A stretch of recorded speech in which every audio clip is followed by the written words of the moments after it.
What's going on, everyone? My name is Nicholas Merton here at DataDash, and today is April 16th of 2018. Well, folks, today I want to spend some time to talk about a project in the blockchain space that I've garnered a lot of interest for over the past few weeks. And as many of you know, if you keep up with the DataDash channel, I don't tend to spend too much time talking about blockchain-based projects or ICOs due to the fact that I only want to cover things that really excite me. Well, I can tell you guys that the project we're going to be talking about today, Unibright, is no exception to that. And I was so excited about the project's base concept as well as what the team has rolled out so far that I had reached out to see if there was anything I could do for the project. And they were kind enough to give me the humbling experience to do my first long-term advisory role in the blockchain space. So I'm really excited to tell you guys why I'm working long-term with them and why I'm excited for the project. But before we dive into it, as always, guys, transparency is key, and I want to be transparent with you all in regards to the fact that I am receiving compensation long-term as an advisor for the project, and the fact that, as always, guys, this is not financial advice. You've got to go out there and do your own research. However, I've provided a lot of links down below in the description that you can check into if you want to look further into the project. So without further ado, let's go ahead and dive into the review. And as always, I like to take an approach in regards to telling the story. I like to focus on the goal as well as the problems that are getting in the way of that goal and how Unibright, in this case, is going to fix it.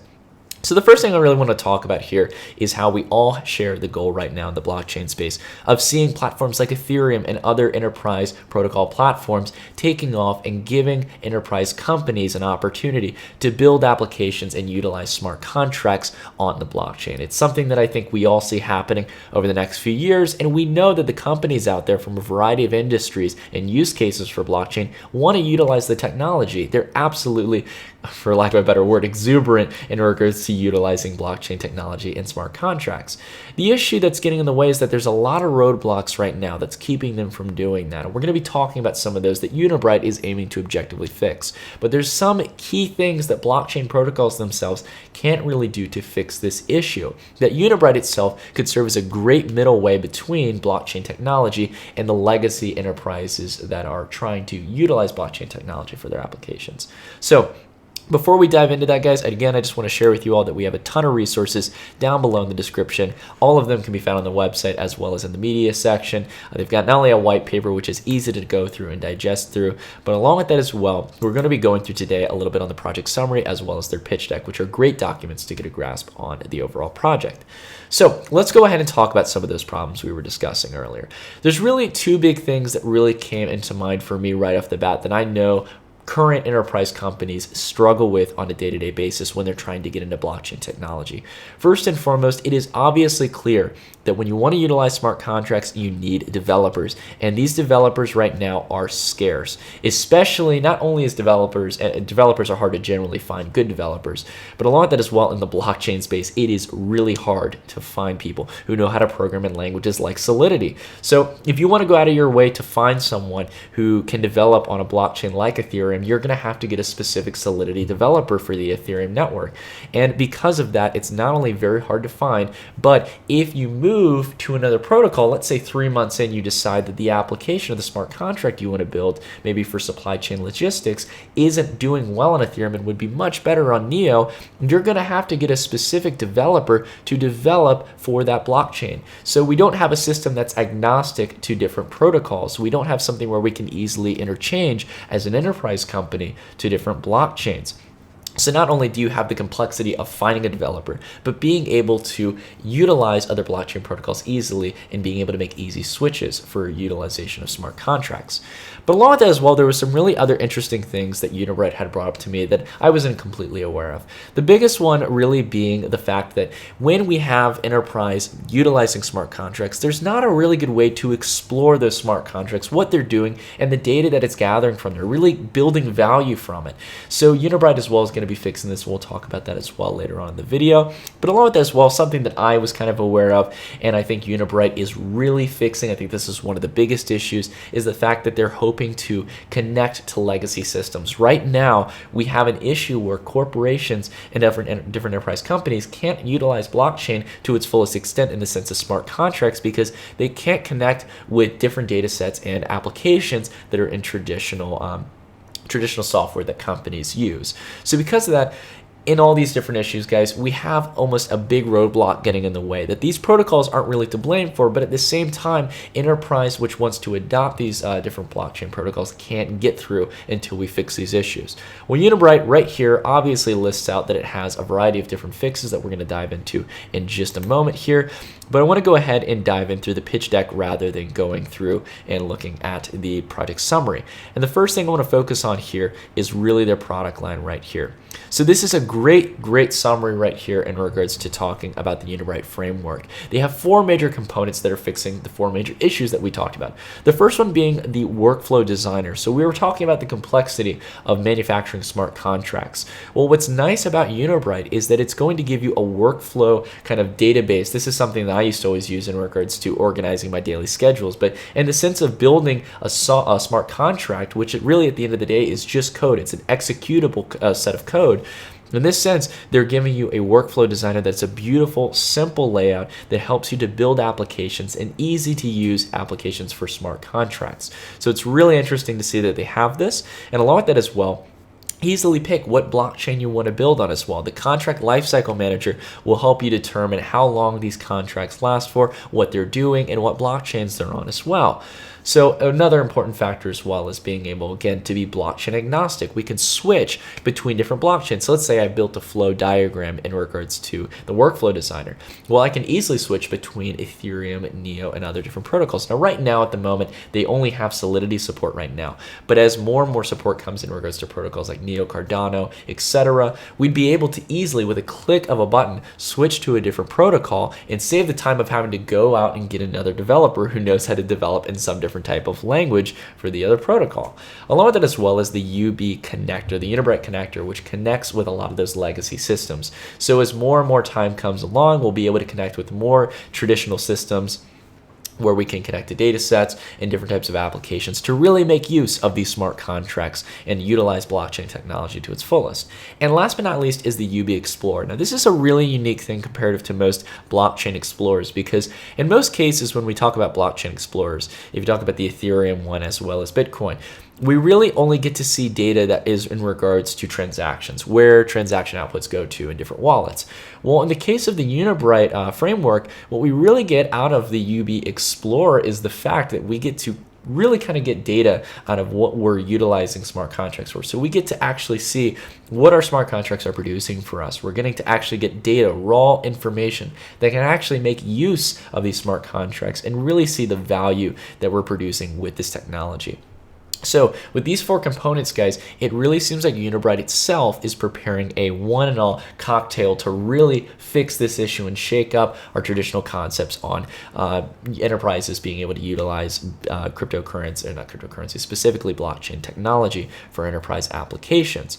But again, as always, guys, one of the biggest selling points again is the fact that they have a pre-alpha right now. They have alpha software that is showing that they actually can do this, and that they're not just stepping into the ICO with an idea of what could be. So if you want to go ahead, guys, I recommend you watch the Unibright demo. Stefan, one of the individuals we'll look at when we take a look at the team later on, did a demo video showcasing the software and how simple it is for the average user to use in regards to helping people get enterprise on the blockchain. So again, really proud of the fact that they've got a working product right off the bat, guys. You know that when I look at ICOs, if you know my process of ICOs, the biggest thing I look for is that if you're going out there and raising millions of dollars, you better have a base minimal viable product, something that's tangible for me to see.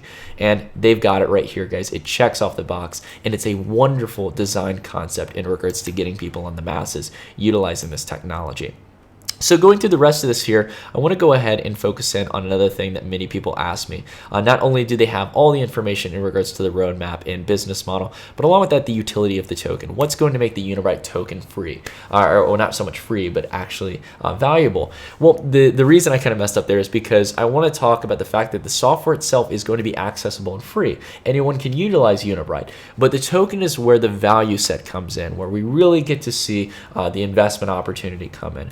Where where in this case, in regards to the Unibright platform, as adoption continues to increase, the value of the token will most likely increase as well, because you needed to utilize the token itself, the Unibright token, in order to utilize the software itself, to execute smart contracts on the different blockchains, and to do monthly integration actions on the network. So again, you can read through this, learn a little bit about the tokenomics and how it works in regards to the project, but I think it's a very fair case. The adoption of the platform increases, the valuation of the token will most likely go up as well. So not only do I recommend you guys check out the demo here, but again, there is a lot of great resources that they have on the website to kind of dive in deeper and see some of the use cases in regards to this technology. A good one I would think of is a lot of in regards to what they have on the pitch deck. Some very good use cases on how we can actually make use of these smart contracts. But as always with good projects, guys, I always focus in on the team. And I got to tell you, for the first time, I really got to sit down and know one of the teams in this space. And I couldn't have found a better team to link up with, because I really love the mindset that Unibright has. They wanted me to be a long-term advisor on the project, and I loved getting the time to speak with Martin and Stefan on the team here in regards to Unibright. So I want to spend some time to talk a little bit about them themselves. In this kind of space, when you're doing something that is hopefully serving as the gateway to get enterprise on the blockchain, you need to have a pretty credible background. And I think there's no exception here in regards to Martin and Stefan as well. If you click on each individual, you can scroll down and check out the bio. Both of them have experience, 20 years plus experience working in the software space and doing business modeling. In Stefan's case specifically, he's worked with SAP integration, which in this case is exactly what we're doing when we're talking about linking up traditional legacy systems. So he's been in the space for a while. He's been working in regards to getting that, what in this case would be the UB connector, trying to hopefully take that next step and bring logistics systems, traditional systems into the blockchain space. In regards to Stefan as well, he has 20 plus years of experience as well himself in business modeling and software architecture. So again, he's worked in this space for a while. His big focus that he's really pushed out to me as a software developer is that he focuses on building the sense of harmony in regards to making an easy to use platform so that hopefully they can take out all the busy work in regards to doing smart contracts and make it where there's a beautiful, simple layout for people to utilize the flow diagram design and be able to deliver in regards to the technology. That's a big thing that they've been really pushing here. And he has obviously experience in regards to doing this over his past history. So again, I recommend you guys go through the team here. They're a German-based team. They're really kind. Again, very similar in regards to the mindset that I have in regards to a team that's going to succeed for the long term. They have a long-term objective for this, and you can see it through the software they've built and their experience that they have built up over time. So again, recommend you go look through the team. You'll find me on there. I'm a proud advisor of the project again, guys.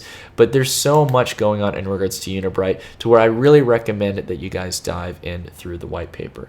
So we can see that the use cases here, we understand that there is a need in regards to fixing this issue, building a framework where enterprise can easily work on the surface level of something like Unibright and be able to get into the nitty-gritty underparts of utilizing blockchain technology and developing smart contracts. It's not going to be an easy objective. I got to say, Unibright is going for something that's very ambitious, but I think it could be the actual way we get enterprise to adopt this technology.